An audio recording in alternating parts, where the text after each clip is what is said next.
Catherine Bernardo at Miles Ocampo spotted na magkasama ngayon sa Tagaytay. Halina't panoorin natin ang buong detalye.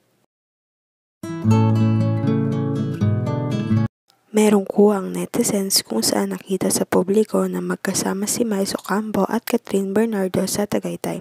Sila ay gumagala at ini-enjoy ang kanilang Christmas break. Ito nga ang mga kuhang litrato.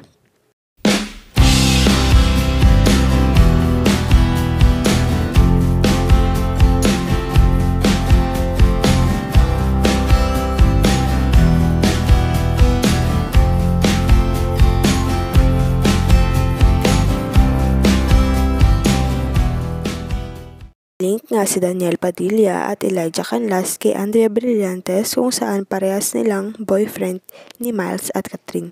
Parehas rin nilang in-unfollow si Andrea at napaghalata ang totoo talaga ang mga kumakalat na balita.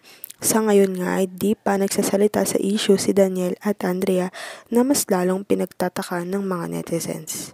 Huwag kalimutang mag-like at subscribe sa aking YouTube channel, Celiang Beats, para updated kayo sa latest kaganapan.